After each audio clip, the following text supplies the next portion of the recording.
the one drinking beer. I'm drinking water. 2 touchdowns a game? Yes, in the game. You're tripping. How you high? No, Greatest high expectations. I don't know what we're doing in the front office, man. Twiddling our fucking dick. Ryan, I just need you to drink this. Wide receiver trivia. That's what she said. Her. Fuck. Her upset. Are those crutches? You can see Ryan's crutches.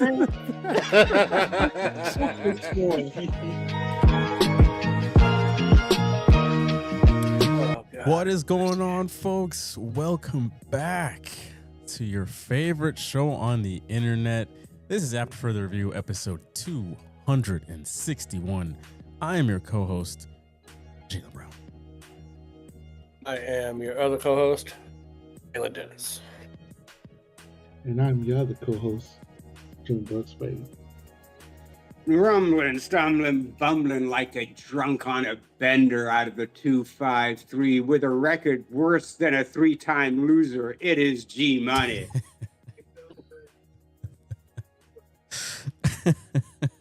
Oh, I'm all for it every week. I'm all for it. We're so back. We're so back. I don't. It's just to let the audience know we did not coordinate the fact that we are all going to be wearing black and white tonight. That was not No, supposed not at to. all. I'm We did. wearing blue. This is actually blue. Oh, it looks very black. Yeah, it's Yeah. navy blue. It's Oh, okay. navy blue. Navy blue. We'll call it black for the sake of the show. There Folks, it is. Midnight blue. it is just There it the is. four of us, your four favorites here for tonight's show. Yeah, Nestor is taking a week off, we'll say, and then Taking a week of Caucasian studies. Miss you, Nestor. Wish you were here. we were going to have a guest, but we're saving our guest for another week. He'll be back. With all that being said, folks, with just the four of us, G Money is back in the saddle. He's back, baby. He's off the bench, ready to start this week. So let's all take a cheers to a great first half.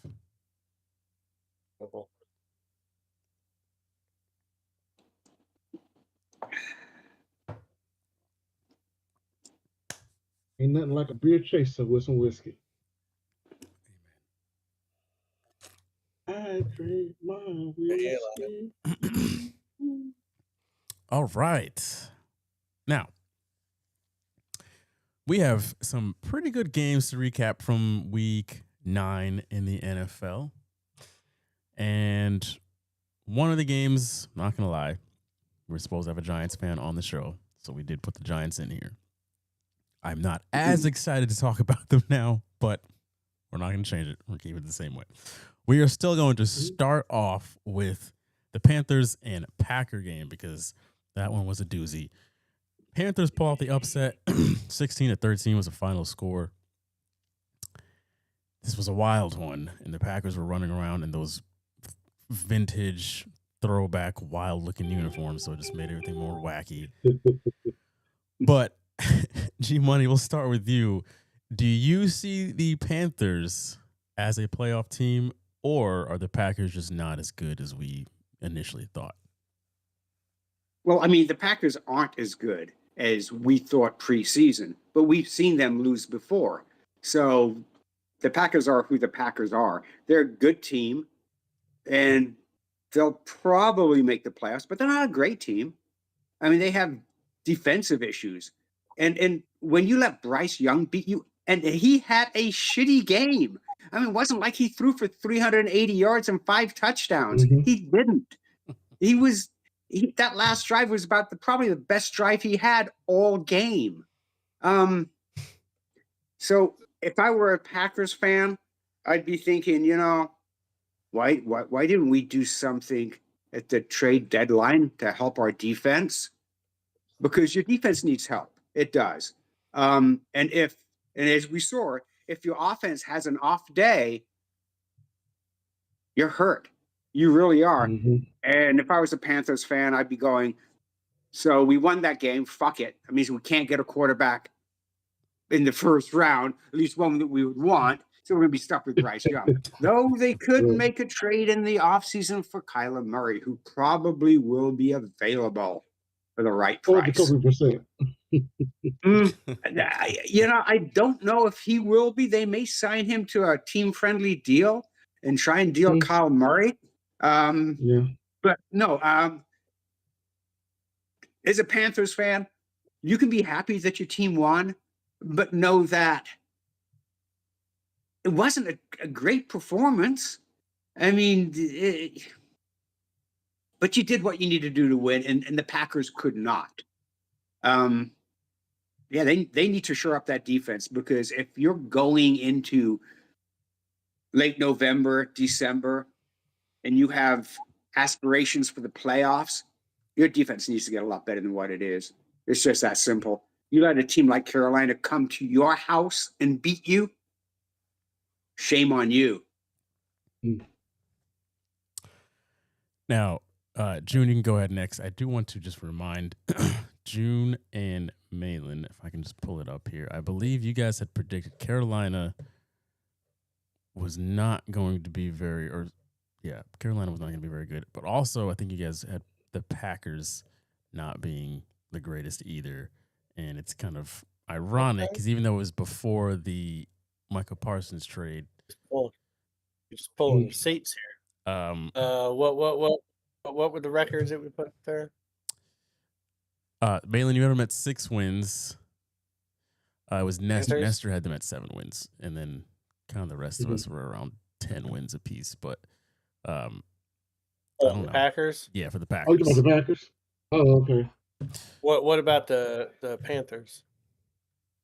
The Panthers. Oh boy. June had them at 6. I had them at 7. Malin had them at 5.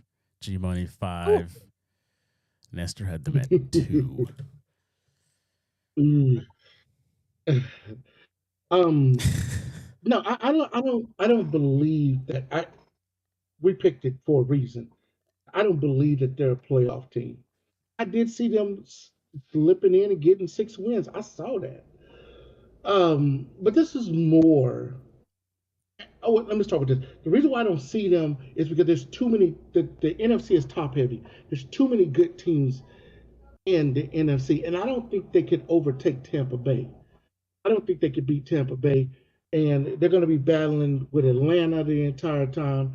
So that's why I don't see them making a playoff, because I still believe that division, the NFC South, is going to only get one team in, along with the NFC East. They're only going to get one team in, and you have to win those divisions. The NFC North and the NFC West are going to get 2 to 3 teams in, each one. So that's the main reason. They have a good foundation. I don't know what they're gonna do with Bryce Young, if they're gonna look at moving him along, looking to make a trade, with someone who has a quarterback available, and then picking up a quarterback in the draft. I just don't know what they're gonna do with him. I think they're still trying to figure out Bryce Young. And is this the last year of his contract, or he got one more year? I think They he's got a got. 5-year option. Yeah. Okay, they had a 5-year option, so he still got 2 more years. Okay, because this is just his 3rd season with the Panthers. So they got some time to figure out, but they better figure out quick, because just because you're having success now doesn't mean that's going to continue to translate. Because like G Money said, their offense didn't play that well. It was just the Packers played really, really poorly, and Rico Dowdle had a good game. Rico Dowdle, ever since the Dallas game, or actually before the Dallas game, ever since Chuba Hubbard been out, and I think Chuba Hubbard's back now, and he's just not getting, and they just sticking with Rico Dowdle. So the future for the Panthers is kind of cloudy, but hey, but yeah, we'll see what happens with them as they go forward. Go ahead, Malin. But I would like to point out that I don't think any of us saw Carolina, not Carolina winning, but Dallas shit in the bed and then the Packers shit in the bed against this team. Um, and nor did we think that Dowdle was going to be as good as he is this year. There are people pissed off all over fantasy right now. They were stuck at the bottom half of the second round, at the top of the third round. They were looking at Chuba Hubbard and they're like, "Ah, damn it, I need to pick up this running back because he was the last 1,000-yard rusher there with like 7 touchdowns. Like at least you're getting an RB1." And now you don't, because Dowdle's just doing his thing. Um, here's the reason why I don't think that Carolina's necessarily a playoff team. One is they're the 9th best team in the NFC right now, and I don't see any of the 8 ahead of them continuing to fall that much. I you got a lot of 2-win team or two loss teams. I just it like June said, it's really hard for me to think that they could even get a wild card because I don't think they're going to catch Tampa. I was bullish on the Falcons in the beginning of the year. I admit it.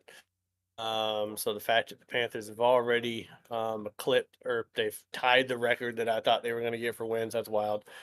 But I think the question that you asked in the rundown was, do you see the playoff, or do you see the Panthers as a playoff team, or the Packers not as good as we thought? I think both can be true at the same time.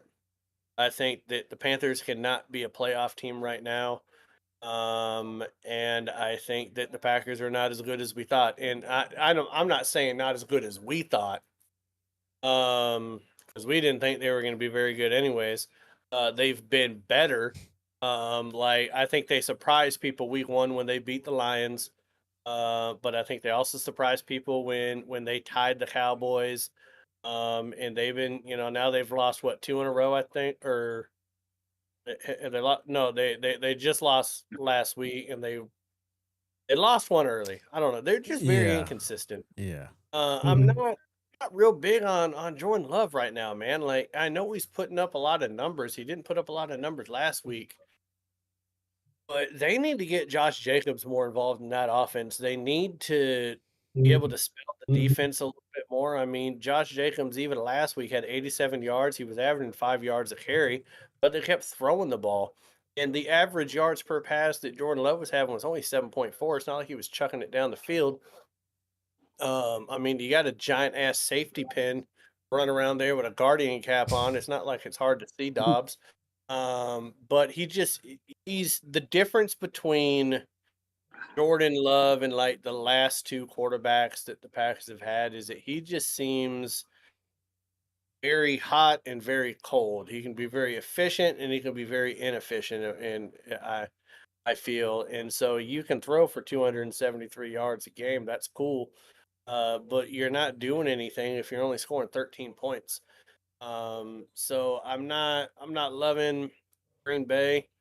I actually would think right now that Chicago is playing better football than Green Bay is. And I didn't be saying that this year because I wasn't a big believer in Chicago. But the NFC North as a whole has not been playing that well the last couple of weeks, outside of Chicago. So I don't know. We'll see. But I think it's true that Carolina, no, they're not going to make the playoffs. Talented team. I think we need to give a little bit more shine to their defense. Even though I think they're ranked like 18th in the league. But if you hold the Packers offense to 13 points, if you hold the Dallas offense to not a lot of points in that game, like I think that defense is the main reason why they're winning games. It's definitely not Bryce Young with 102 yards passing and 5 yards and 1 interception. It's not that. I mean, he had a rating of 48.3. Yeah. And they won the game. Yeah. They won in spite of him. So shout out to our main man Milton, who's in the chat. Before What's up, Milton? I go, he Milton, asked, come on. what's the ceiling for this year's Panthers? Which I think is a great question. on this game specifically, I will say the Packers, and you guys mentioned it, it's like, or at least Malin mentioned, like Josh Jacobs, I mean, he was averaging 5 yards a carry. It's like, why weren't they giving him the ball even more? Or at least, utilizing him in the areas more, like in the red zone. I feel like he could have been used more effectively. And it's kind of a trend that we've just noticed in the NFL as of late, where it's like, we were talking about this last night with the Cowboys and how they weren't giving what's his name, Williams, more touches, even though he was, just ripping the ball down the field every time he touched it. But I don't know. It's almost like these offenses, they rely too much on their franchise quarterback to just go win the game when it's not always necessary. And I feel like this game was a very good example of that. And it's just like, come on, Jordan Love. Come on, just go win us the game. And it's like, clearly he didn't really have it going like that in this game. But you do have somebody else on offense who had it cooking. Carolina, it was the Rico Dowdle show. I mean, good God. And their defense just played out of their minds. I think it was Rico Dowdle and their defense. And that was what was just driving them. And I do think it's both answers are true. Like, I do think the Panthers could be a sneaky playoff team. I mean, they're going to need to keep relying on those two aspects of their game solely, because Bryce Young, he is what he is, and he's not what he's not. But their defense, I think, can keep them in a lot of games as long as the running game is still existent. And then the Packers are just, unfortunately, I mean, I picked them to go to the Super Bowl. They are not that team.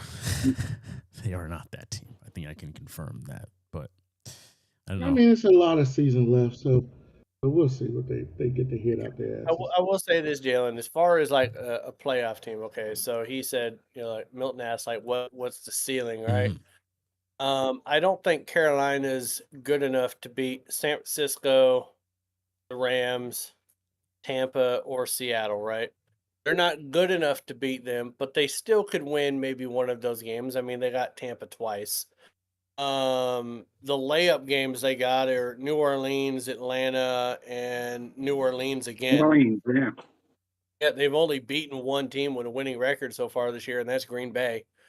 So they could easily, rip off 3 more wins and 5 losses and be right out of the playoff hunt. I think they'll be close. I think if they win the games they should, and they steal one of those other 5, I think they could find themselves like a game or 2 out of the playoffs, is what I would imagine. And kind of follow up on that. I mean, they could definitely beat New Orleans, right?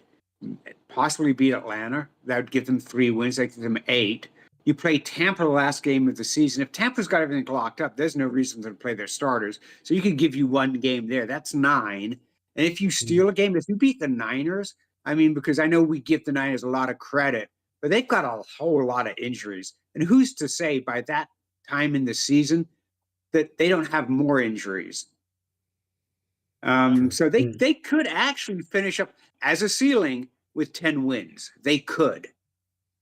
And maybe skate into the playoffs.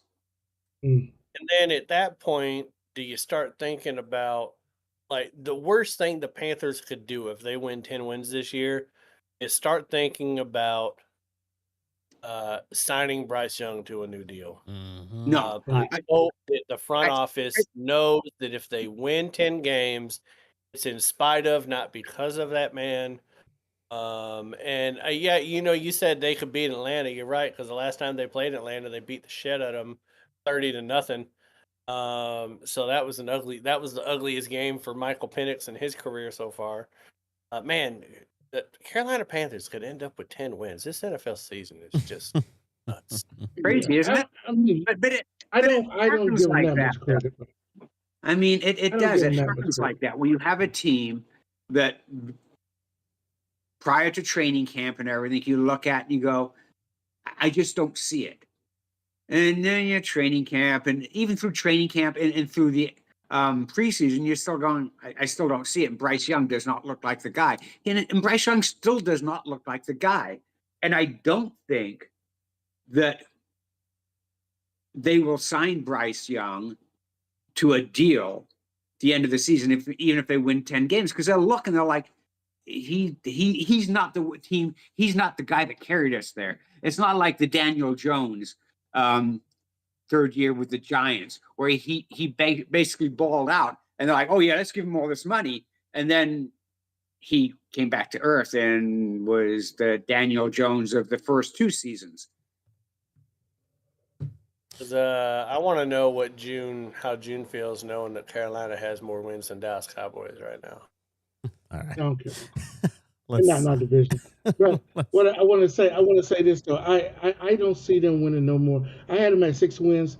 I'll give them 8 wins at the most as of right now. I could get them. What they at 5-4 right now, or 4-5? Mhm. What are they at? I think it's 5-4. I'm for I give them about 3. I see them winning about 3 more games at the most. At the most, about 3 more games, and that's about it. I don't see them as a legit contender. Just because I still, they're just going to make too many mistakes. Teams are going to figure out Rico Dowdle, and then you got to rely on Bryce Young to beat you. It's just not going to happen. So that's why I only see them with about 3 more wins. I don't know that people are going to figure out Rico Dowdle, man. I think he found himself a niche there. I mean, he's the leading rusher in the NFC right now. I think only Jonathan Taylor has more rushing yards than him. I mean, I guess if you started playing like an 8-man front and maybe 2 in the box, and then you've got your 2 safeties playing back, or 1 safety playing back, you shut him down and you force Bryce Young to throw.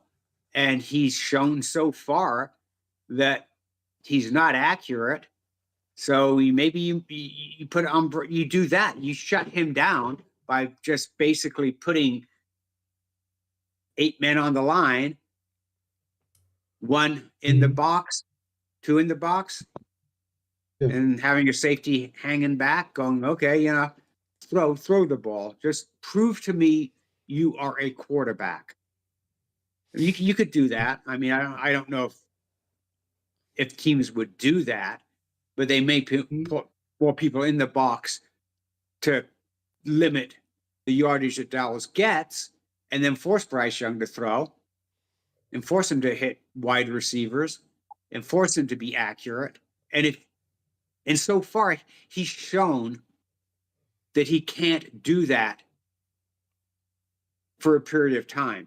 So you might be able to hit your wide receiver once, twice, your tight end going down the seam might be able to do that, but you can't do it on a regular basis. You can't do it throughout the game because you overthrow, you short throw, you throw it wide.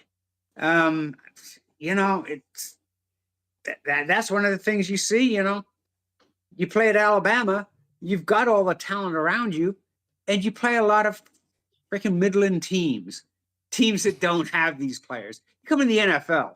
The NFL has players, and they can all freaking close in on that window that you thought you had, and they watch film and they know that you're not that good of a quarterback. So I think they could. Like I said, I think they could win 10 if. I just don't see the Saints being super competitive this year. And Atlanta, not quite sure what you're getting.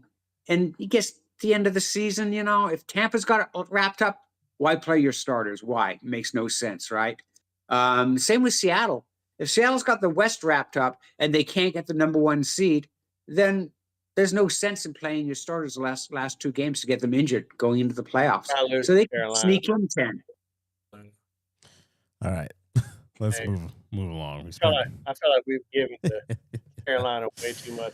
We just spent way too much top half an hour, first half hour talking about one game.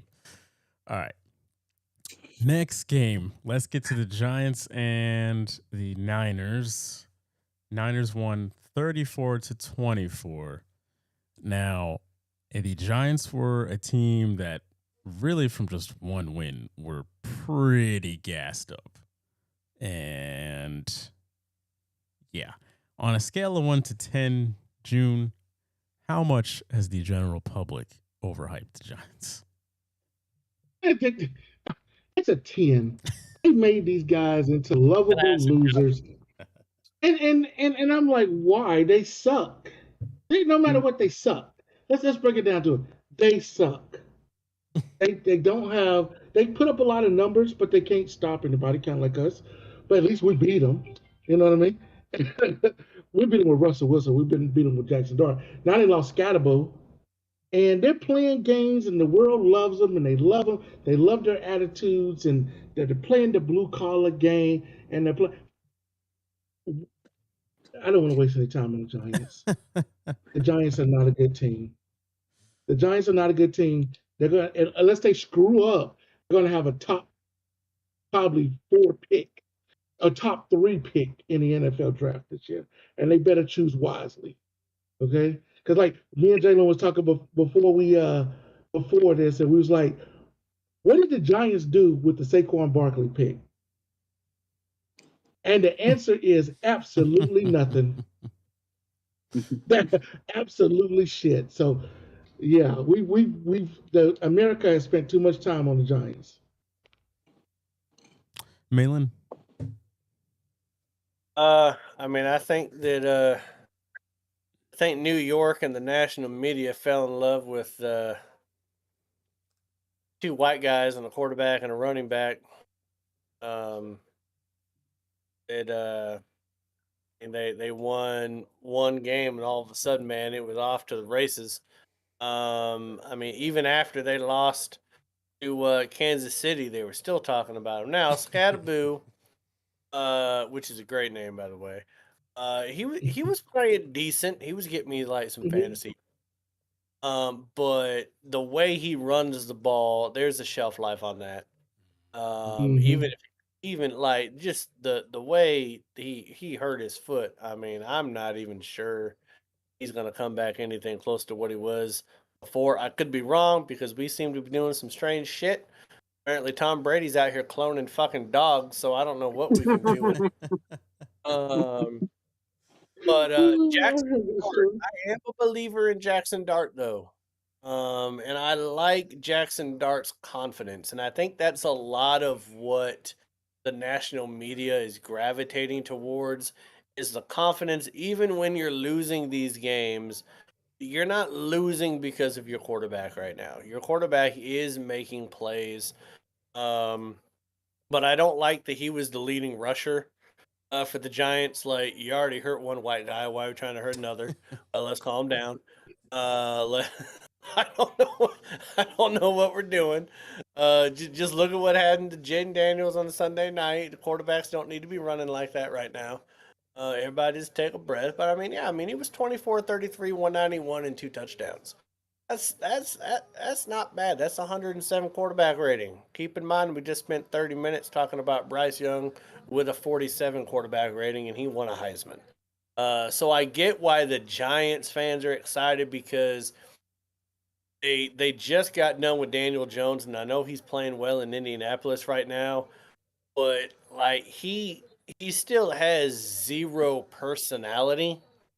It was nothing for that New York media to like grab a hold of, you know what I mean? Like he looked like, I don't know, he looked like he came out the womb like wearing Ralph Lauren. Like he was just that guy. Like he looked more preppy than the Manning brothers. And that's not New York. They want this guy to have, you know, the swagger that he has. So I get that they're excited about it. So I would give it about a 6. Give it about 6 on the hype train because they feel like they got the franchise guy. And he's playing well without his best wide receiver and now his best running back. I mean, Neighbors is gone. Scatterboo's gone. It's just him out there. But they're still not going to win a bunch of games. They're positioned well to get a good draft pick. G-Money, what do you think? Yeah, you know, the national media, Giants fans, they're like insects living in their parents' basement. So happy they have online porn. Quite frankly, overhyped. Super. I mean, you know, he hasn't even played a full season yet. And they don't have a winning record. And let's not forget that They got overhyped with fucking Danny Colcuts last year. They got overhyped the third season with Saquon and fucking Danny Dimes. Overhyped. They can't help themselves. You know, it's like, oh my God, look, more porn. This is cool. I don't have a girlfriend. Don't have any friends. That's the Giants fans in a fucking nutshell. I mean, it's a giant goddamn circle jerk for really, yeah, okay. Jackson Dart's a decent quarterback. We'll see how he does the rest of the season, and we'll see what happens next year. But you overhype someone. Why don't you give them 2 seasons to see how they do? And that indeed is a problem with media and fans everywhere, is that if your quarterback, if he's a rookie quarterback and he does well, you have visions of Super Bowls. And it's like 1 season. And in this case, it's not even a half a season. Nah, the Giants are dysfunctional anyway. They'll fuck it up.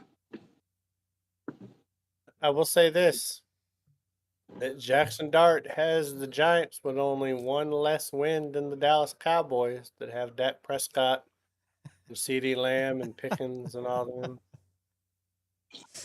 Only 1 more win. All right. Let's get on to the last game in the recap. Bears beat the Bengals in a shootout.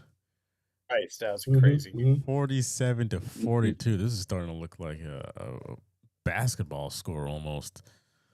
This was just an absolute wild game. Joe Flacco turning back the hands of time and just throwing the ball all over the place. I think he had 470 yards. Damn near a 500-yard game from the 40-year-old Joe Flacco. It is unbelievable here. Yeah, June, let's start with you. Do you think Ben Johnson has unlocked Chicago's offense? I think they progressively, and yes, I do. I think he has. Progressively, this team has been getting better all season long. We saw when they won the 4 games. They had the 1 loss to the Ravens, which, that's kind of a letdown. But they came right back, and they beat Cincinnati. Of course, they don't have their starting quarterback, but my God, to get into a shootout when you got a young quarterback like Caleb Williams, right? You worry. And I know Ben Johnson's probably like, oh my God, I got my quarterback. He's going to have to throw the ball 40 times. He's going to have to match this old guy who's slinging the ball all over the place too. And he's got better receivers. But, but here's the most impressive thing. I'm going to tell you the most impressive thing about what Caleb Williams and the Chicago Bears offense did. Rome Odunze who has been his top guy all season, had 0 catches, 0 yards. Because he got 0 fantasy points. Okay? He's on my team. So that's impressive that they found other people to go to besides Rome. So yes, for me, this team has unlocked. Okay? And I was kind of saying, hey, this is going to be a pretty decent team this year. I don't know how far they're going to go. And I forgot what I had them at. I had them at 10-7 or 9-8, but I think I had them, I know I had them with a winning record. But there's something about this team that's starting to roll. And I think this is why Ben Johnson took this job, because he saw this in this offense that he could work with. So, yeah, I think he did. I think he unlocked this team. Before you go, Milton said this was a WNBA score. That's what I was about to say. WNBA, man. Come on, Milton. Don't take. Come on, Milton. You're not even here, man. You gotta let me. Oh, man. Let me be me. Listen, you want to know how crazy this game was? There was something that happened in this game that had not happened since 1953. Damn. Want to know what that was? A Bears. quarterback Oh. had 2 catches in a game.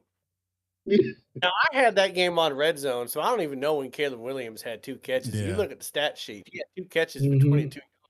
That has not One happened was a since. touchdown and one was a screen. One was a Three. touchdown and the other was a screen. Yeah. That has It not was. I happened saw it. in a very long time in the NFL where your quarterback is catching. And what the hell is Caleb Williams catching the ball more than Roma Dunze?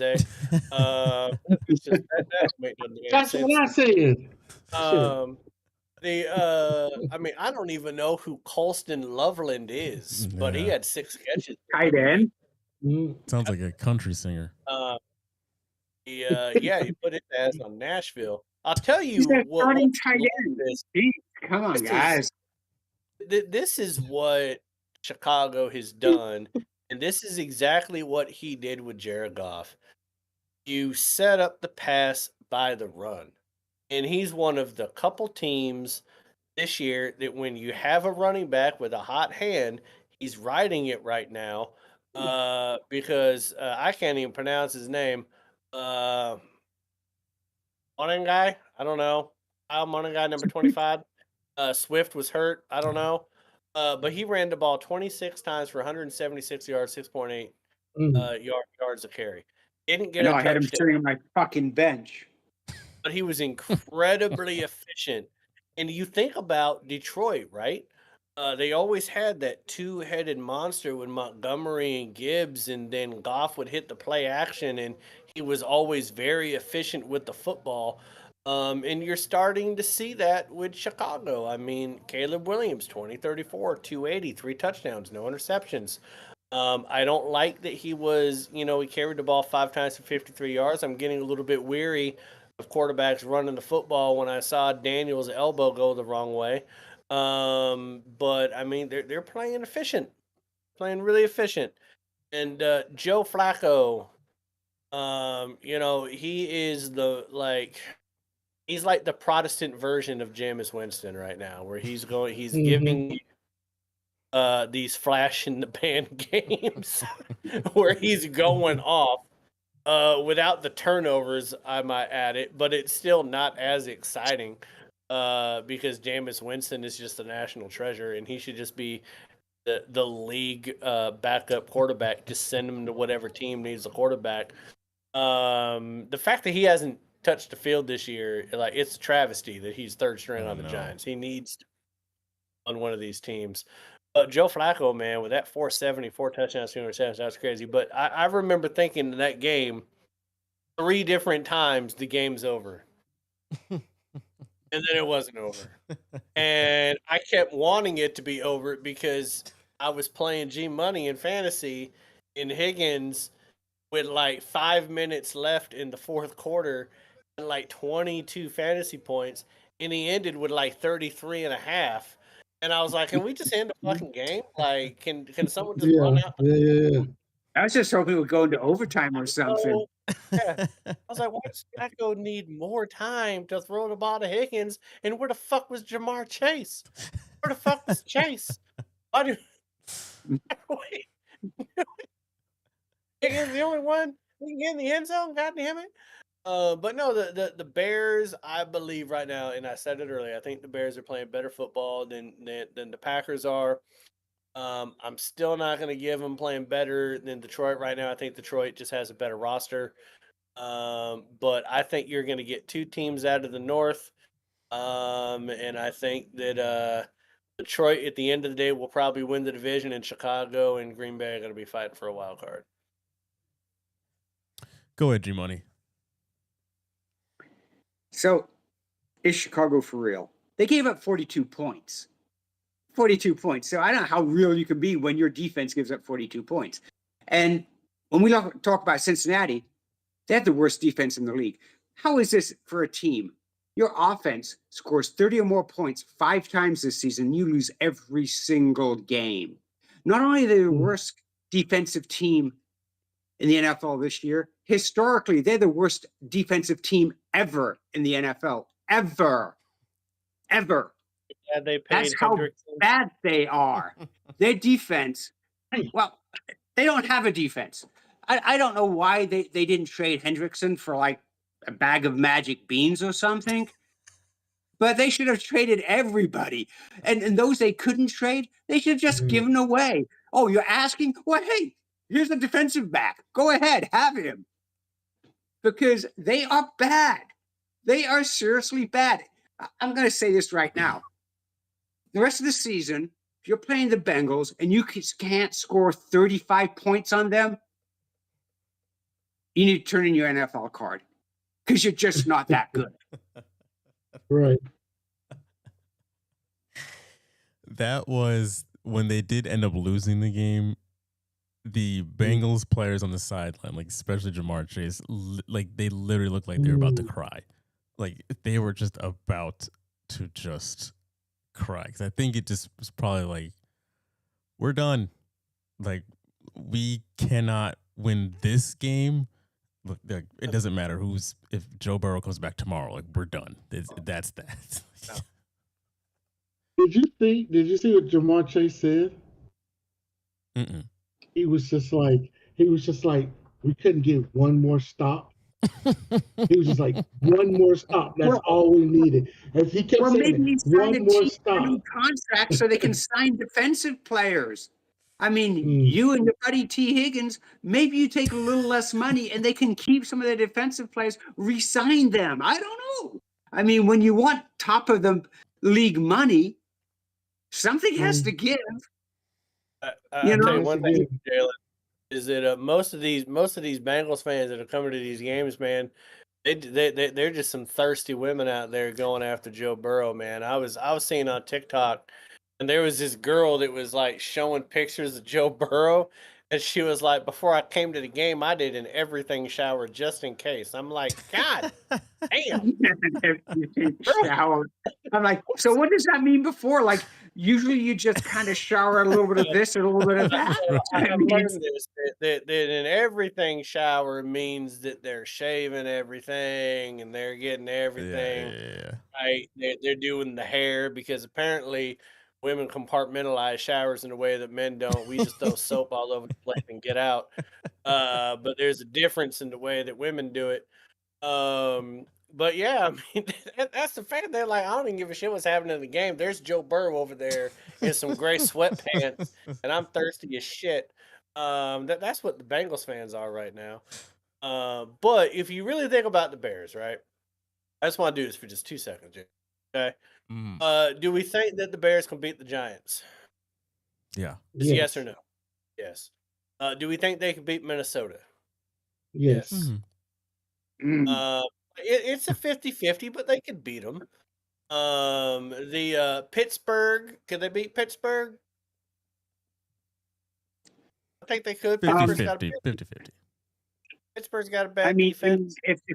Not if Pittsburgh's defense played the way it did against Indianapolis. No, they cannot. I mean, if they play the way they did against the Jets, then yeah. After that, they play Philly and Green Bay. I know they got to play Green Bay twice, but they also play Cleveland, and they play San Francisco and Detroit. Like, I look at Chicago probably winning 4 more games. And I'm not sure that 9. Yeah. I'm not sure that 9 wins get you there in the NFC, but I see them probably winning 4 more. But we'll see. But hey, didn't a lot of us have them around that? Didn't you have that? I was 6. I think I'd have to check my notes, but I think I had them in like 6 games. I thought they looked better, but they just wouldn't. You wouldn't see it in the end results, but they would be more competitive. So June had them at 10. I had them at 9. G Money, you had them at 8. Mainland, you had them at 6. And Nestor had them at 4. Yeah, I was low ball on a lot of NFC teams. Yeah.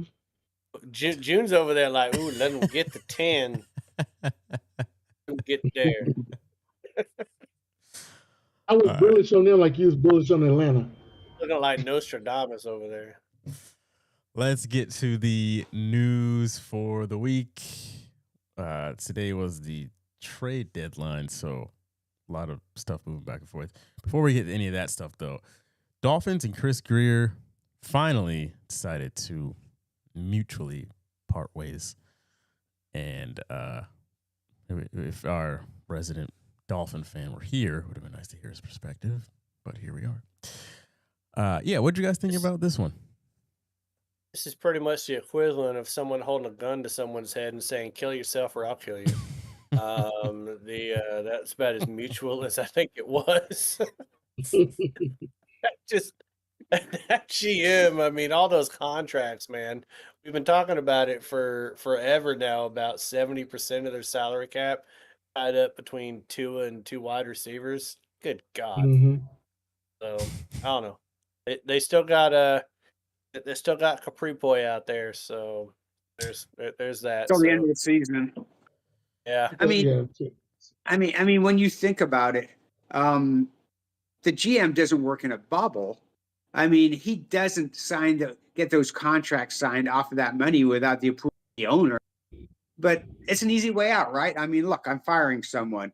I'm not going to fire the coach yet, but I think the writing's on the wall that he's probably going to fire the coach at the end of the season or the last game of the season. You know, just like that's it. You're gone too.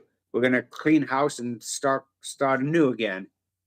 But you know, you don't sign. You do not make those deals without the owner knowing and saying, "Yeah, okay, we can do that. Yeah, that sounds good to me." So, What is the Things mu- owner's name for the Dolphins? Is it something Ross? Is it still Ross? No, it's not Ross. you Is Steve it? Ross? He's the majority owner. But they Majority have a owner? group that he's the majority owner, but don't forget the Williams sisters own a stake in the Dolphins too. Mhm. So- I look at the Dolphins and their ownership like I do the New York Knicks, to be honest with you.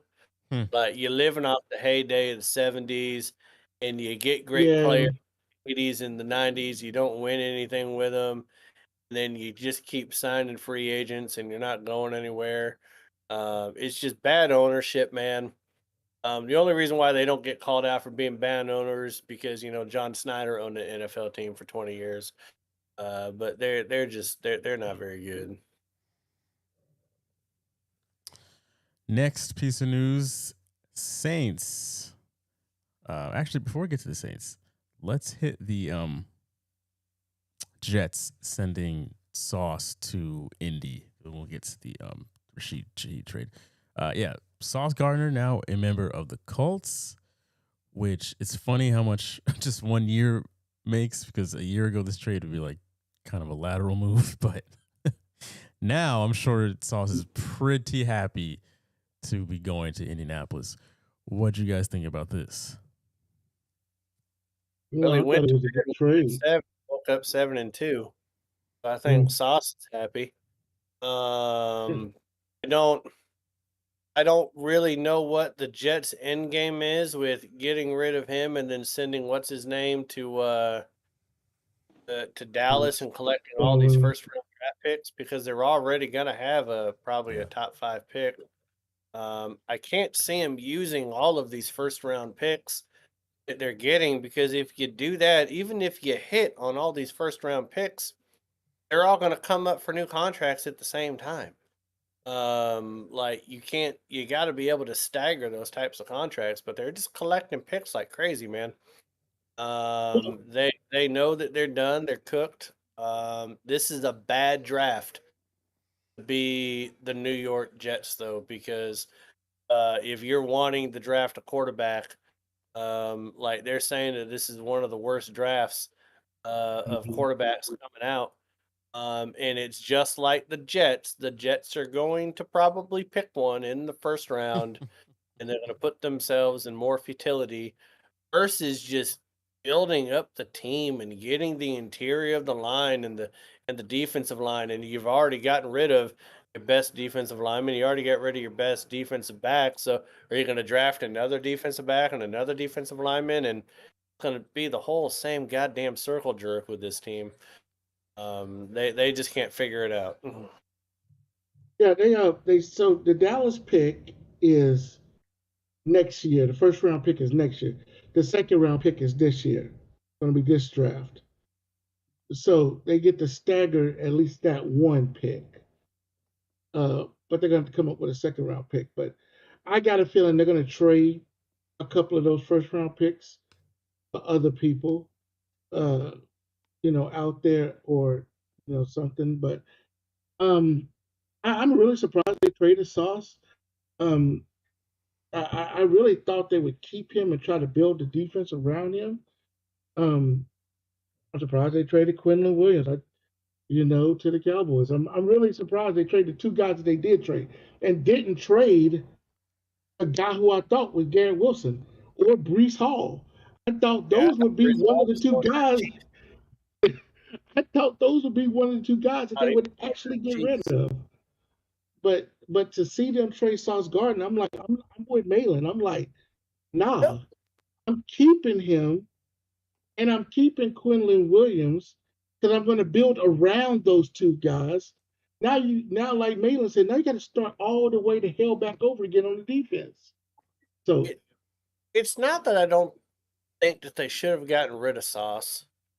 And it's good they got 2 first-round picks for him, but G Money is right that Sauce has not been very good this year under Aaron Glenn's defensive scheme.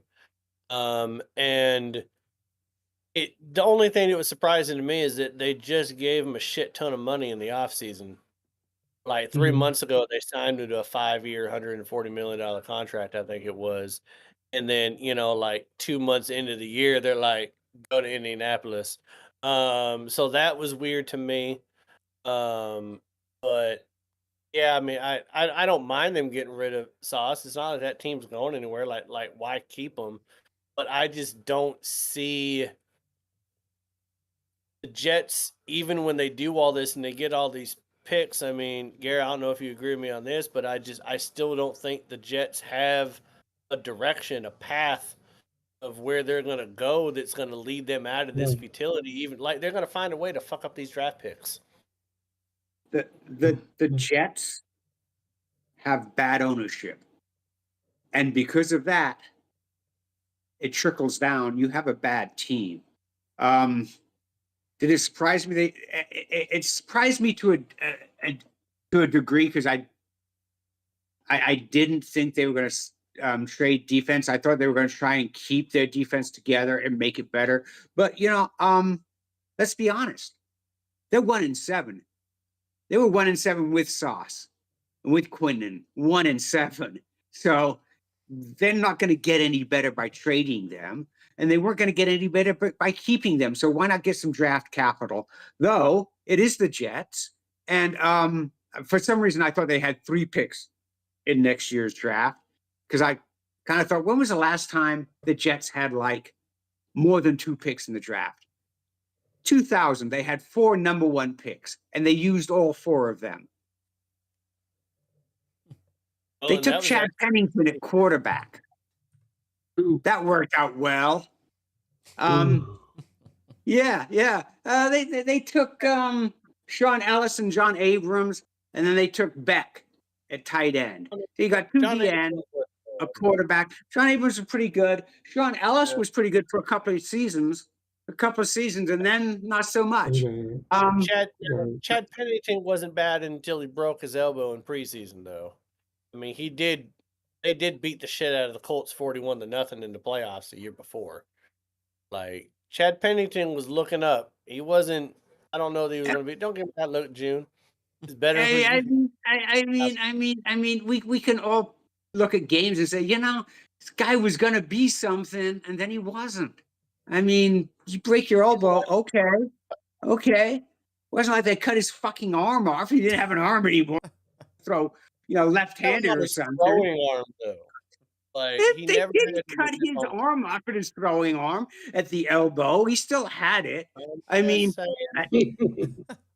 you break your elbow, and then you can't throw again.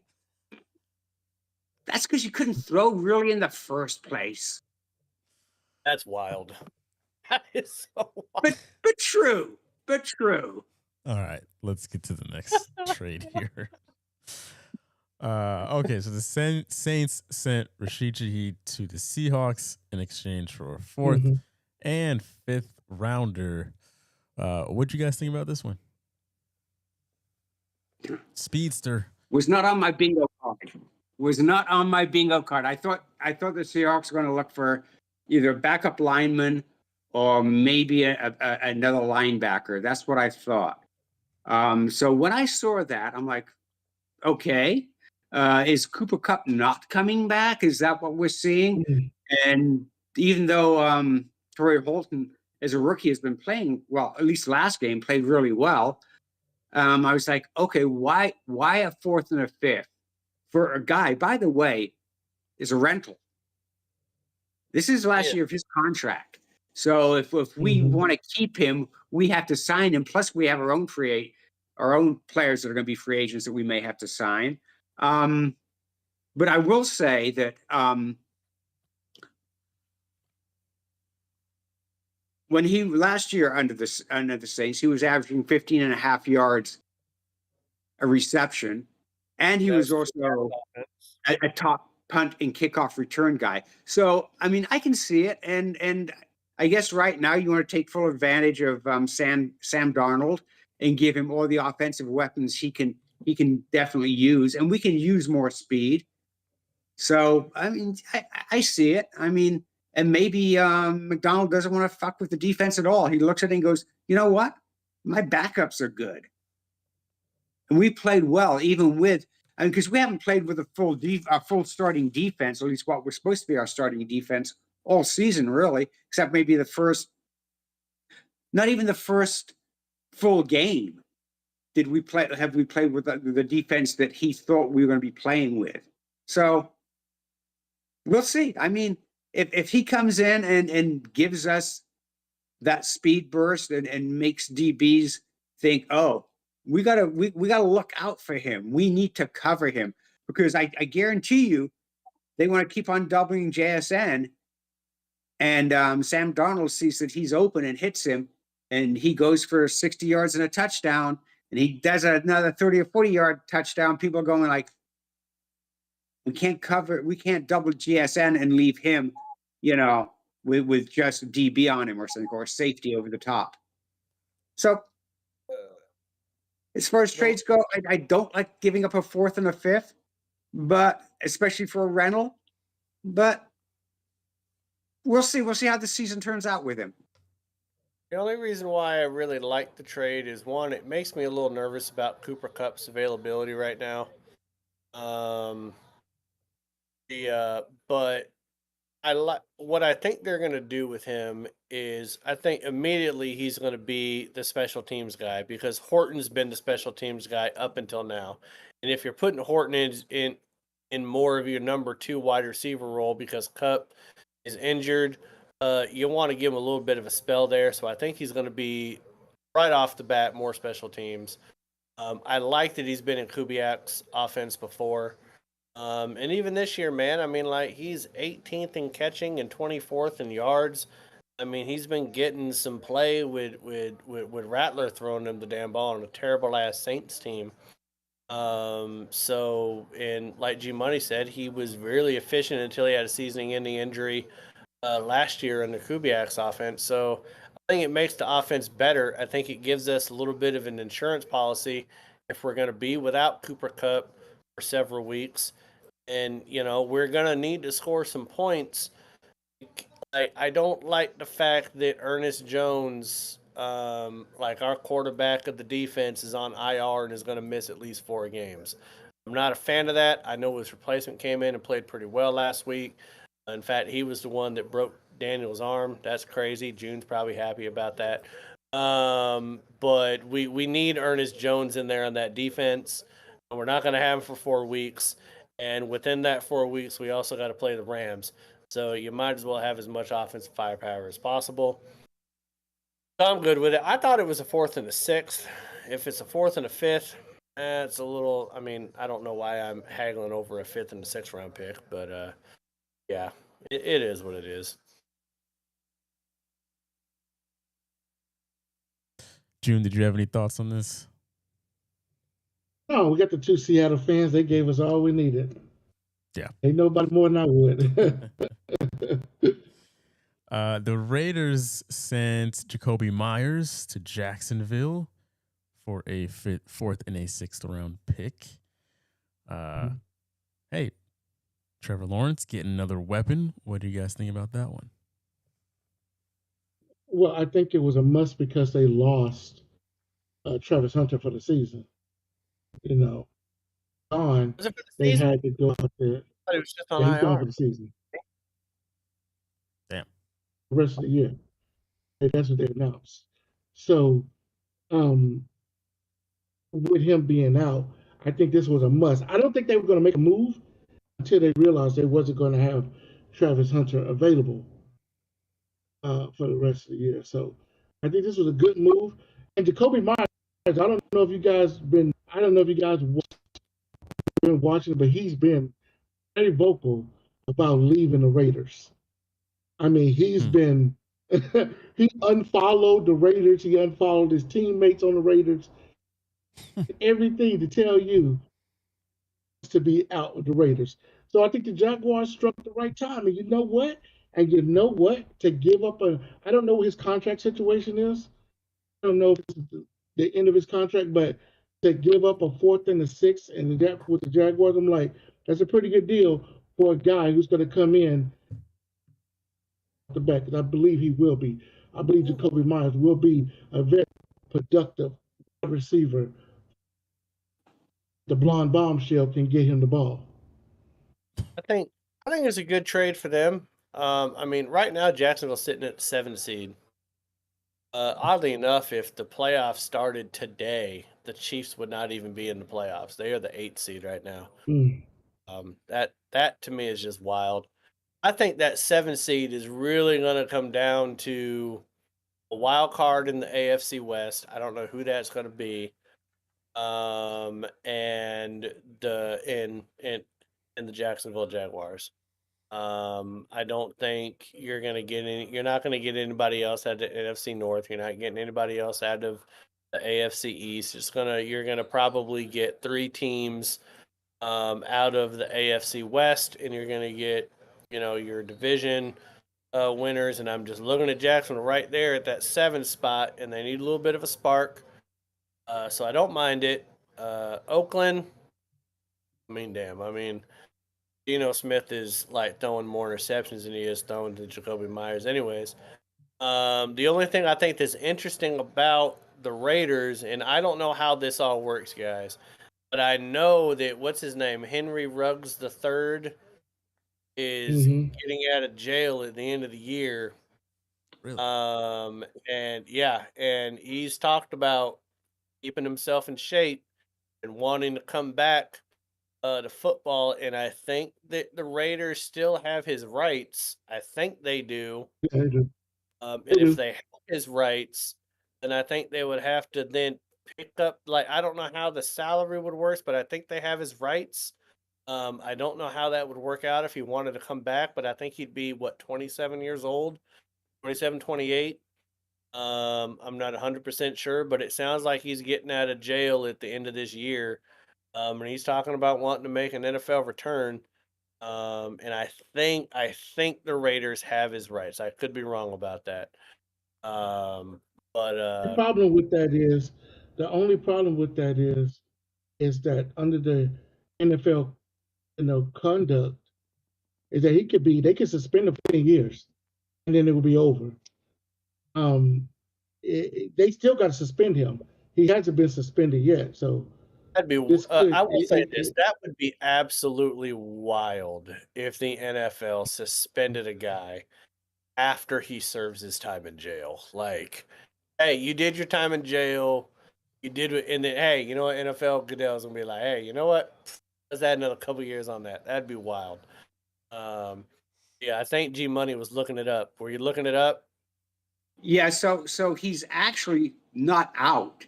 He's up for parole this summer, or next summer, should I say. So he's not even out. So he's up for parole. So whether he gets it or not is another story, because he got a 3 to 10 year sentence for killing that woman. So, I mean, if he could came the back, the NFL Raiders automatically have to reintroduce yeah, he's still himself. under contract with the Raiders. or they own his rights, should I say. So they own his rights. So they could release him. They could trade him. That's if he got parole. And then he'd have to get an exception to his parole, because normally when you're on parole, you can't leave the county, you can't leave the city, you definitely can't leave the state. So he'd have to get exceptions for that. And the NFL would have to allow him to come back in. Now, it's wild, but he's not released. He's not like done with his time. He's on parole. And unlike Michael Vick, who just basically fought dogs and had dogs killed, he actually killed a woman. I don't know when the last time the NFL had to deal with something like that. And I don't know if they want to deal with the publicity. I don't know they've ever had a vehicular manslaughter case in the NFL. Yeah. Wait, no. For the Rams, killed a woman. He got to come back and play in the NFL. He didn't go to prison. Lucky for him. All right, well, time for a break. June, you're Bro, starting it's to good. cut in and out. I know. He said, "I know." I don't know why you don't from your phone, man. Let's just go to Every week. break and Let's do it. yeah, because Jesus, Come already back. 10:40. All right, so yeah, we're gonna go to a break, and we'll be back in 10 minutes. I'll take it. This is After Further Review, episode 260. I'm your other great co-host, Messer. I'm your other co-host, June Buck Spade. And rolling in out of the 253, his 1975 drop top Cadillac. It is your picking daddy, G-Money. Ravens cover their pick to win the division for a reason. Mar, it looks like he's going to be back. Even without him last week, they looked better. They're going to recover, and they're going to get their season on the right track with a big win here. I'm convinced that the win the Dolphins got last week was a bit of a fluke. Take the Ravens to cover. Defense is playing better. That defense did hold the Rams to 17 points, and they held the Bears to their worst point total of the year at 16. So I'm going to go ahead and go Ravens. Minus D8 on this one. Anybody that had the Raiders doing anything this year is absolutely insane. But the writing was on the wall. This was all just like picks of, all right, this is going to make sense. We don't want to tank, and they're still going to tank in the most negative way because now they're stuck with Geno. Trade Jacoby Myers. Get a draft pick. Build for next year because Geno Smith is not your quarterback. We in Seattle knew that.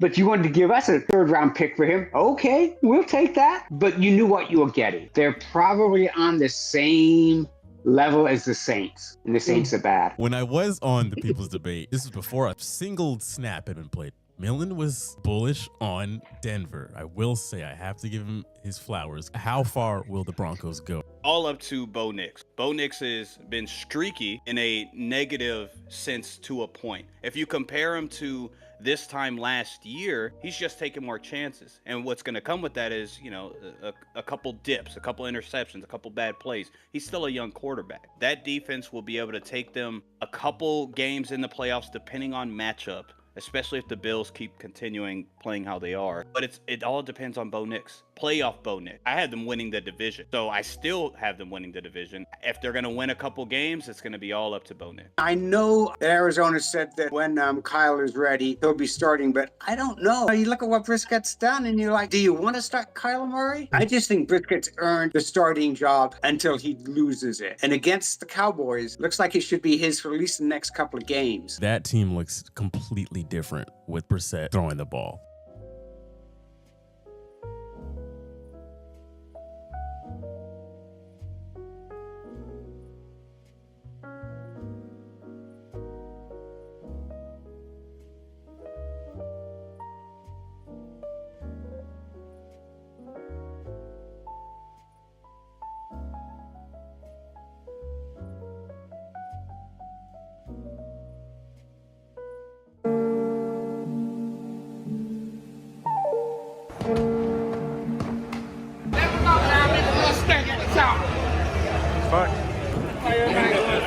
Well, I just walked 2 miles in this damn stadium. Can I get a Miller Lite, man? Miller.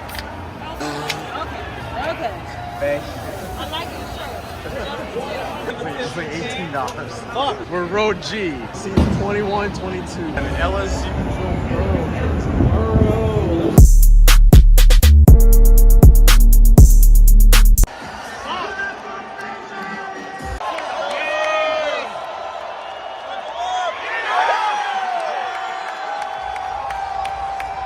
I apologize. Old drinks. You're good. You're good. I want to know what happened to Baltimore's defense. Bucks ain't this good.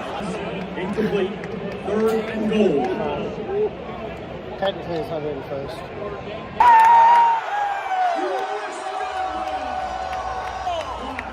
Holding. Bring that shit back. You're a wizard.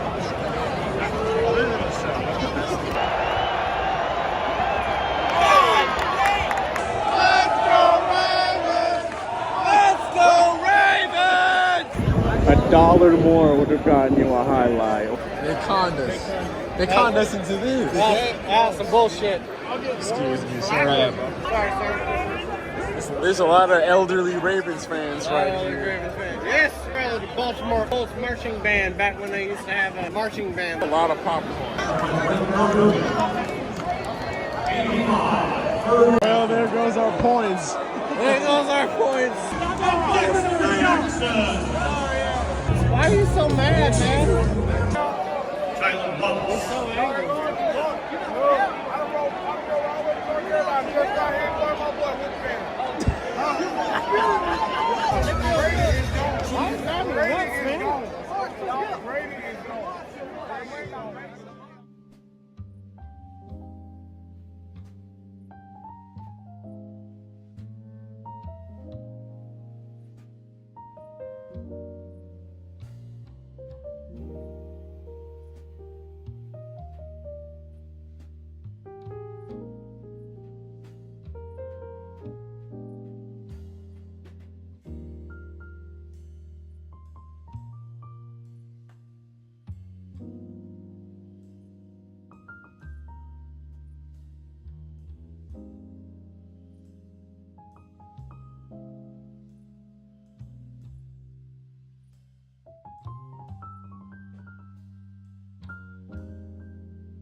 Ground floor of where they go from here. Put that 4th and 2 play up on the screen on Monday and never do that shit again. That's your ground floor. Hey, you know what? 4th and 2, we're going to go to the end zone with our running back against a Pro Bowl safety, and then the running back isn't even going to run the route. 2 is going to throw it out of the end zone anyway, so it doesn't fucking matter. That was the worst play call I've seen. I thought it was 3rd down, and then they started walking out the field. I was like, oh. I was like, why would you call that play? If the Ravens go 4-0 the next month, do you look at them any different or any better than what we think right now? Or is it just par for the course? This is what they should do. If they come out these next 4 games and they just smoke these 4 teams, like, okay, you have to look at them as being an upper echelon team. But if they come out and they're struggling, they're barely winning, like say they play the Jets and they beat the Jets 16-13. Nah, I'm looking at them cross-eyed. Can't really think of them as fully back or like a dominant team yet until they're like about a 500 football team again. Let's get back to that point. These 4 teams that they do have are all pretty bad. It's not like it would be anything crazy impressive if they did went 4-0. They're doing what they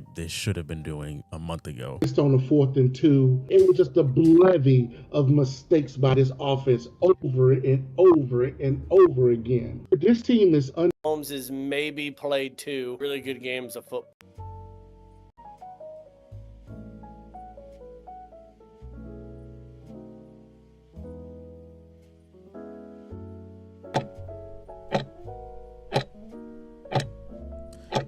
Welcome back, folks. Welcome back to the second half of your favorite show on the internet, AFR episode 261. The 4 of us still here. We're all still here. And we are, of course, going to cheers to a good second half. It's good luck, people. Can you blame us? I still want the sponsorship. Some point. Come on, PXG. Stop, buddy. Come on, Red Solo Cup for a sponsorship.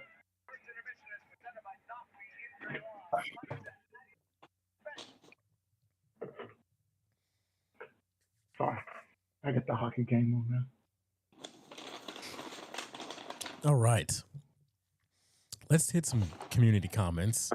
Just 2 videos to read some of the comments of. I was highlighting how bad the Cowboys offense in the red zone was last night. And people in the comments weren't exactly agreeing with me, but weren't exactly disagreeing. Kyle says, guess you didn't see Terrence Steele getting blown up all game by a 45-year-old. Matt B says, I don't think the offense is the problem, bud. 30.8 points per game. Stream guy says, oh man, if you're not happy with the offense, we have bigger fish to fry. And then last but not least, T Heap says, terrible play calling, got a deep comeback with 4 yards to go. O-line was getting fried, receivers dropping balls and fumbling. You weren't saying that the Dallas offense was the issue all year. We know they've been the number 2 offense in the league. It was for that game against Arizona. That offense couldn't do anything. They just kept shooting themselves in the foot. Like, people need to. In my opinion, the defense just wasn't the problem. They were a part of the problem, but if you're doing a whole ass pie, like to me, like 80% of the problem was the offense on that particular game. Yeah.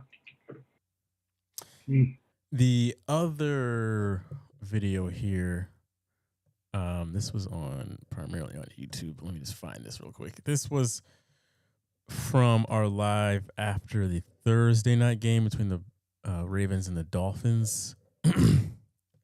And Malin was just pointing out that 4th and 2 play where they were trying to throw the ball to A-Chain in the end zone. Lance Cooper, it was pretty much just echoing what you said. He said, why didn't they run it? You got to be aggressive. Don't be stupid. You're throwing it to a running back that is being covered by one of the best safeties in the league. Yeah, I know you're a running back. He's a speed advantage, but the safety has a height advantage. It was a stupid play is what I'm saying. That's what it came down to. Can't possibly be disagreeing with. No, he's not. Just saying, No, I'm just saying that any of the comments, if there's any comments on, they can't possibly be disagreeing on this one. Right. The other, this wasn't fake. James Malden says, and a route adjustment by the tight end across the middle without a defender in sight. Sometimes you have to pay attention. If the quarterback's dealing with CTE, cut him some slack. And then there was several people that were just from last night's live, people giving G Money shit for calling Jacoby Brissett Jacoby Brisket. I heard that. It's a good nickname. What's wrong with Brisket? Hey. I like me some fucking brisket. Fuck off. Oh, laughing. Oh gosh. That was from YouTube. Shout out to the people on YouTube that have been. It's funny because not many people will watch our recaps live, but after the fact, people come through and watch them the next day. The fact that is not his nickname to me is disappointing, and that we're missing out on great nicknames. True. Yeah, I mean, it seems like it would be an obvious one. I mean, come on. Brisket? I mean, not when you're playing in New England, but Arizona. Yeah, they don't do brisket in New England. Yep. All right, let's get to the Ride or Die in 5 for this week. Week 10. Wow, Jesus. We can all sleep easy tonight. Don't even worry. Nestor sent me his picks, so don't worry. We're all good. We can have the whole crew here. So now, last week here's how this thing unfolded. Malin and myself went 3-2. Malin hit his lock. And June also hit his lock, but he went 1-4. G Money and Nestor went 2-3. So and also Henry went 2-3 as well. So that is how last week panned out. But it's a new week, new possibilities here. But we've got 5 games to pick, and we are going to start off with the Thursday night game between the Raiders and the Broncos. And as of making this, the Broncos are 9-point favorites at home.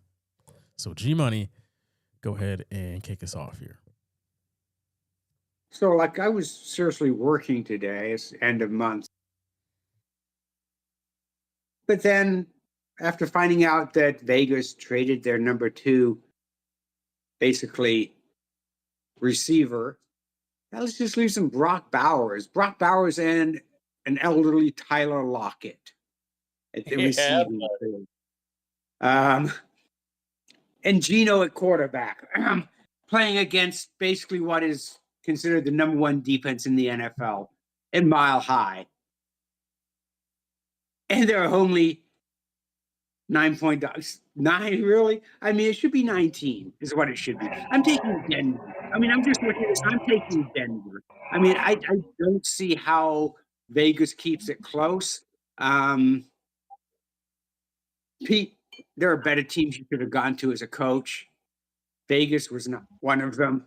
I hope you have a thought to stay more than just 1 year, because this would be probably your worst year coaching. Give me Denver. I can't not take Denver. All right. G-Money taking Denver to cover the 9.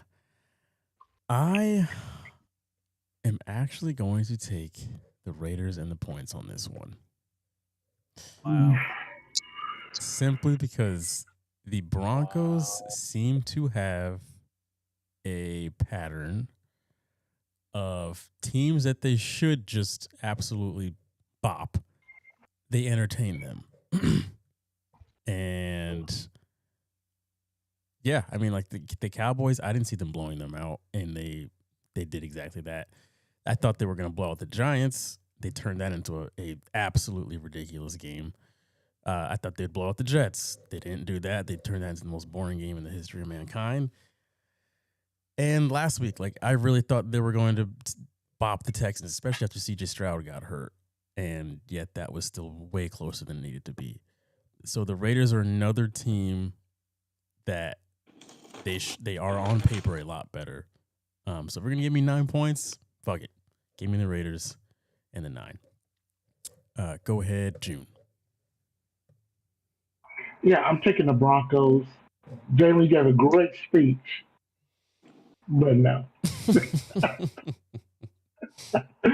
No, I like the Broncos. I think the Raiders are going to mail it in, and I know they want to play against the Broncos tough, but they just don't have the personnel now, and I think that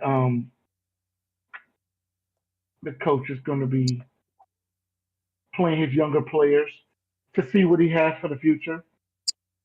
So I could see them putting in all the young guys in, maybe even taking Geno out just to see what they have, see if they have any future for them. But as far as this game goes, yeah, the Broncos are just going to wipe the floor with them. Go ahead, Malin. I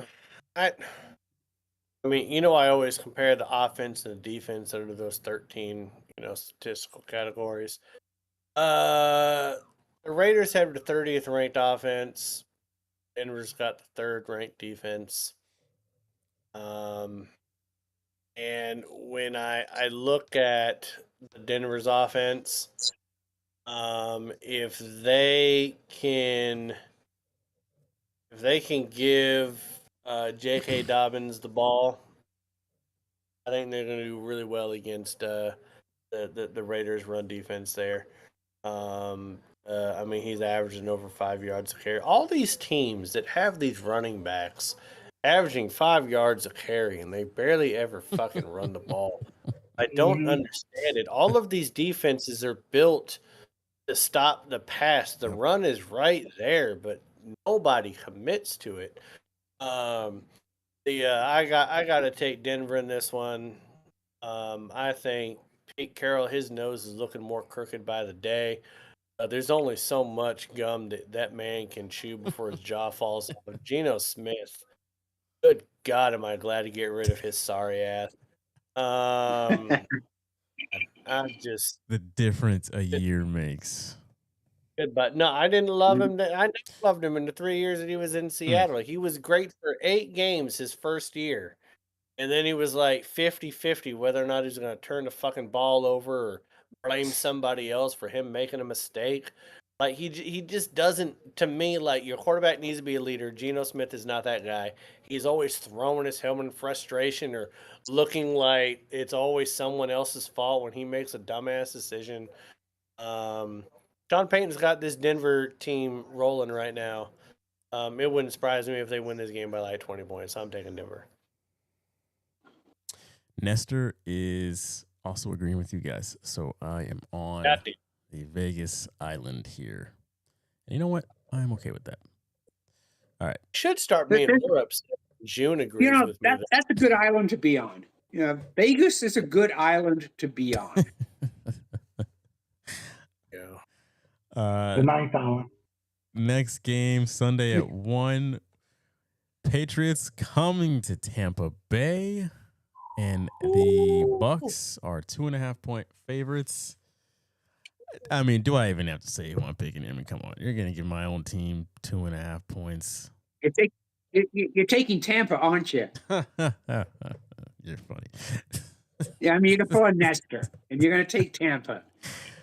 I am sticking with my guns here. Gonna give me 2.5 points. I'll take them. Absolutely.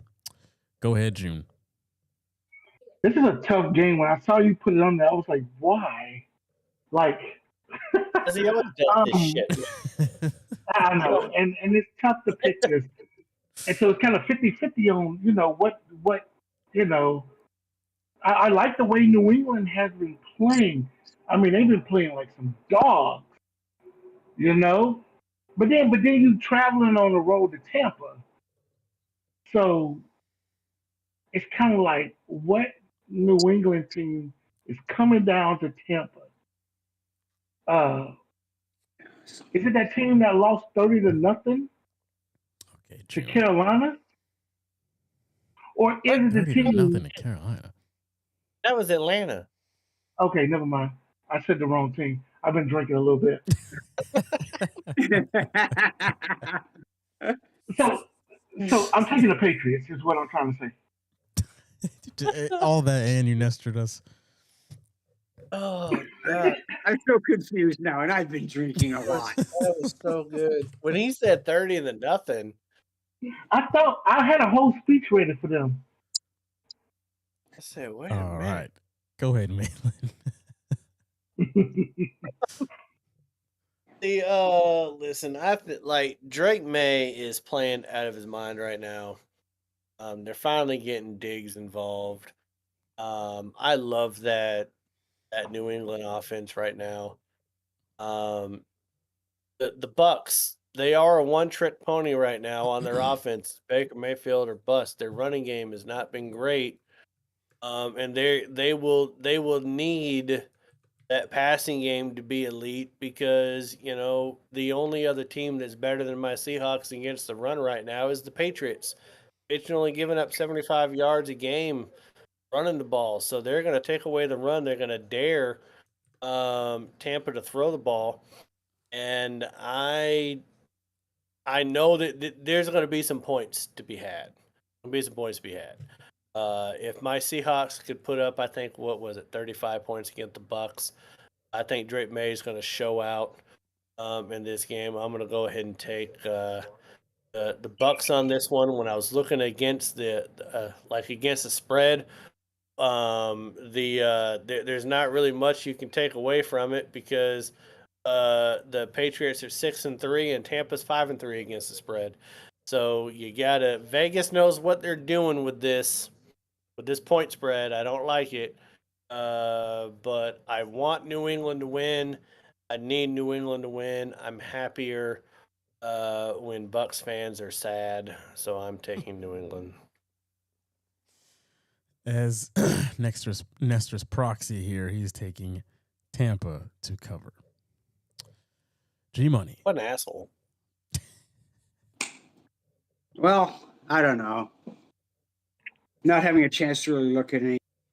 I do know is that when Drake May has to throw 34 times or more, they're 0-7. I do know that. I do know Tampa forces you to throw the ball more than 30 times a game. I do know that. So knowing that and knowing they're playing in Tampa, I'm going to take Tampa. Taking Tampa? Wow. Oh, shit. Okay. Don't appreciate that, G Money, but it's all right. That's okay. I don't know shit because just look at my last 3 weeks. I think I've been 2-3, 2-3. And I mean, if nothing else, I'm consistent 2-3. So maybe this is one of the ones that goes in the 3 loss. I think for almost the entire month of October, you were 2-3. Hey, but he had a red hot September, though. Yeah, he came out the gate. Bloody consistent. A lot. Okay, another 1:00 game. Ravens at Vikings, and the Vikings are 4-point dogs at home. Go ahead, June. Give me the Ravens. You say the Ravens are 4 point. Who's the dog? The Vikings. Minnesota's the dog. Okay, give me the Ravens to win this game. I just think they're hot now. I mean, JJ McCarthy, he came back, he put on a little show, but I don't think he's going to be consistent enough. And the way the Ravens are playing right now, I don't think Minnesota has the defense to stop this team. So give me the Ravens minus the 4.5. Go ahead, Malin. This is one of those games, Jalen, that you pick that makes me think that you're just sitting around at your desk in your comfy little chair there, and you're like, how can I piss Malin off by just picking a random-ass game that no one's really going to put money on? You're going to make me make a pick on this and put money on it. I'm going to go with the Ravens.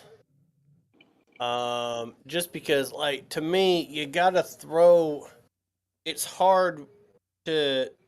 The Ravens' defense has been playing better, but they haven't been playing great teams. But the Vikings don't necessarily have a great offense. And you look at everything that the Ravens has done as a whole this year, you kind of have to throw it out the window because they haven't had Lamar Jackson the whole year. So the offense is skewed also. So I'm looking at all the stats, and I'm like, that doesn't really make any sense. I don't trust JJ to put up a shit ton of yards. Aaron Jones just got back from injury. Not really trusting that. I'm going to go ahead and take Baltimore to win this game. There's a reason why Vegas thinks that Baltimore is going to win the division. And I'm willing to bet with Vegas versus against them because Vegas is smarter than me. Nestor here as his proxy. Nestor is taking Minnesota and the points. G Money. I had to be on the wrong side of everything Nestor's doing right now. Well, Vegas may be smarter than me, but I've got 4 years in a row where I've won every fucking time I've been in Vegas. So, fuck you, Vegas. Just give me your goddamn money. Slots.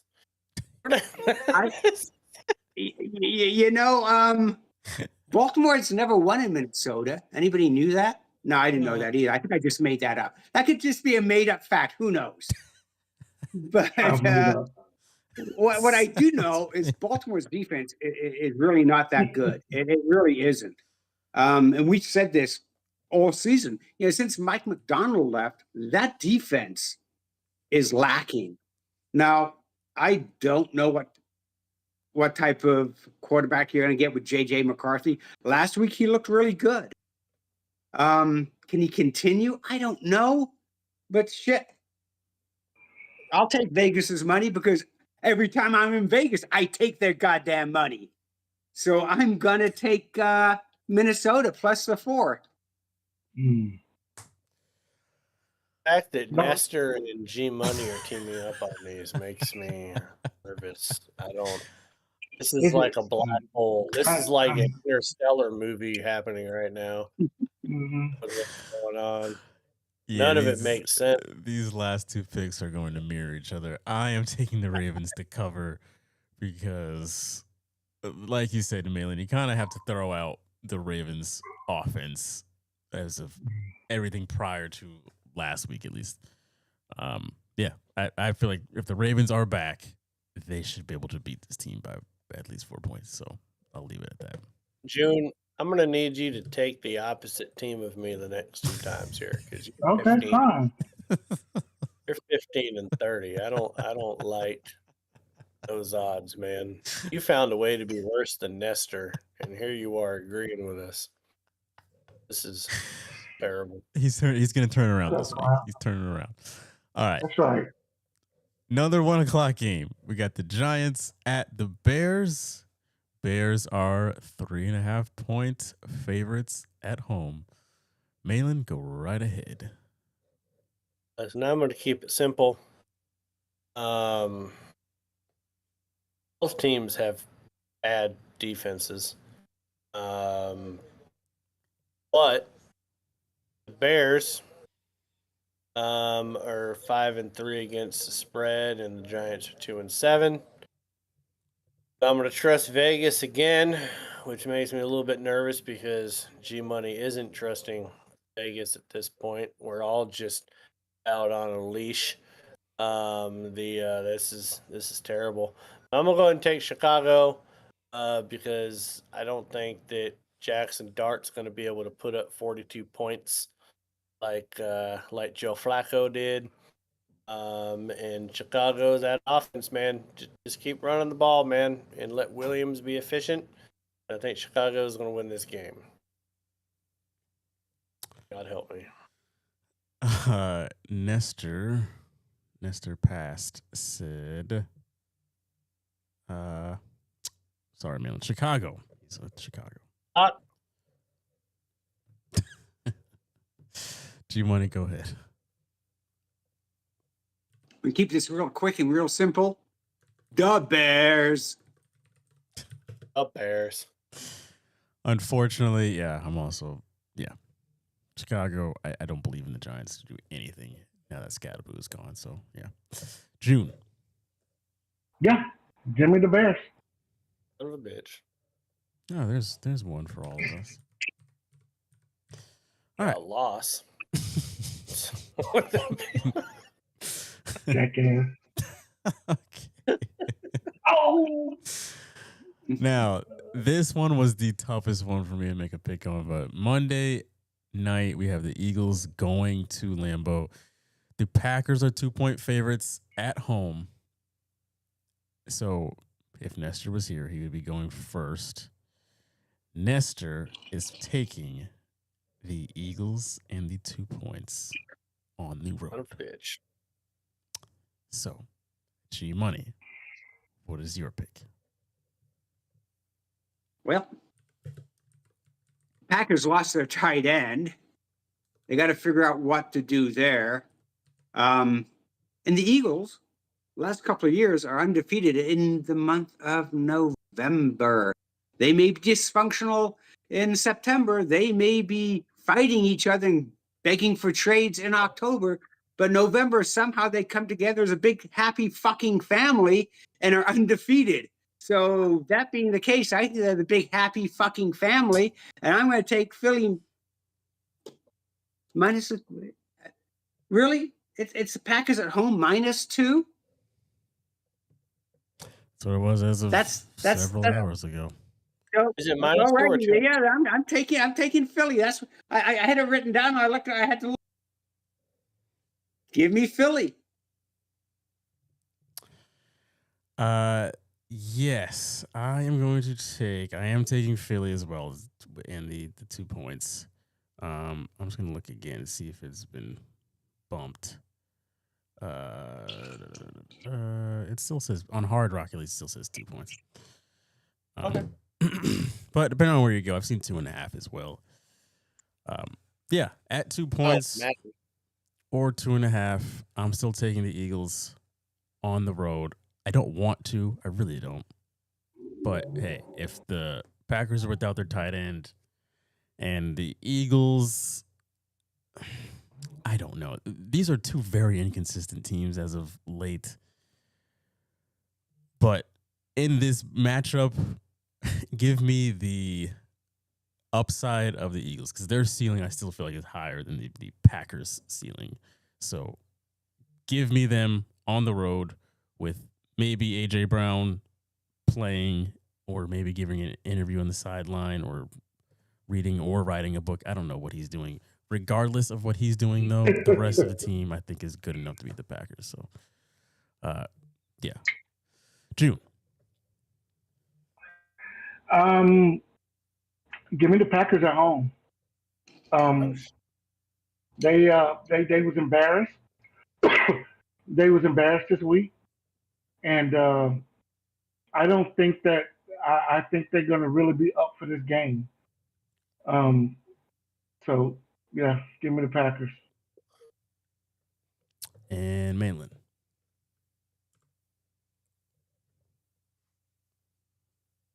I mean, I can't take Green Bay. It's got to be Philly. I think that they've been underperforming a lot of the year, but they're still winning a lot of games.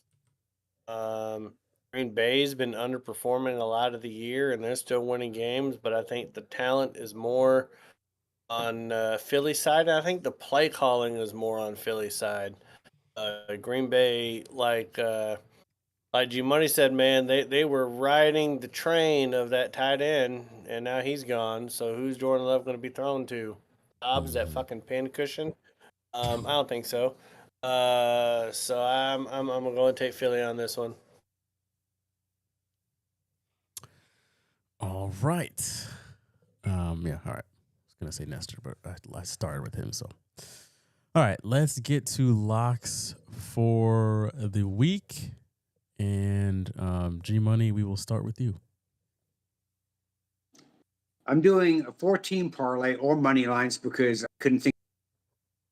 MGM fucking bets I couldn't at work. I couldn't. Our systems were down. Fucking Wi-Fi was down, so I couldn't get in and look at any prop bets or anything. Yeah. So I'm doing a 14 parlay, and I swear to God, if Indy fucks me this time, I'm nuking their ass. I will fucking hijack something, and they will be fucking nuked. In fact, I'll call in a terrorist threat, and their plane won't be fucking Berlin. It'll be grounded in motherfucking Berlin, and they better all learn German. So I'm taking Indy, Denver, Detroit, and Seattle, all money lines, 14 parlay.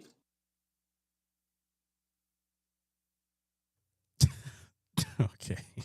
Repeat that one more time for Jalen so we can write that down. I got Indy, Denver, Detroit, Seattle. Indy, Detroit, Seattle, all money lines. Yeah. Okay. I am also taking a parlay. First, I think this is the first time I've done a parlay for my lock. All touchdowns. No money line or anything like that. All touchdowns. I've got Christian McCaffrey to score a touchdown. I've got Derrick Henry to score a touchdown. And last but certainly not least, JSN to score a touchdown. So lock that one in your bingo card. Win you won a little bit of money this weekend with that one. So there's that. Go ahead, June. So I'm doing a 3-team parlay this week. I'm taking Detroit -9.5. Mm. I'm taking the Bills also minus 9.5 What is happening? against the Dolphins. Okay. And I'm taking The Bills against the the Dolphins? Jaguars. What's that? Sorry, Bills 9.5 against the Dolphins, you said. Yeah. Okay. And Detroit is 9.5 against the who is that? Somebody terrible. Washington against the Commanders. Sorry, go ahead. All right. And then I'm taking the who was that? I was just looking at. I'm taking the Browns minus 2.5 against the Jets. Mm. June, you are a wild man. Hey man. Go ahead, Malin. Can I just say first of all that we got some bad football games this weekend. Like the fact that New Orleans is playing Carolina, Jacksonville is playing Houston, Giants are playing Chicago, and Cleveland's playing the Jets. I mean, See, jeez. that's the classic game. Cleveland Oh. Jets. That's the game I thought Jalen would pick was Cleveland Jets. That is just wow. I couldn't do that to you guys. But I will say this, Jalen, and I don't know if you can go back and look at our record on locks. But I'm trying to go through and just make sure I win all the time, and I think I'm winning more than I'm losing on my locks. I am taking.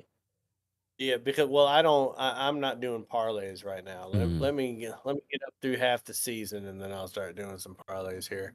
But I'm looking at the Rams minus 3.5 over the Niners in San Francisco, and I'm liking the Rams with minus 3.5 against San Fran this game. I think that's good luck.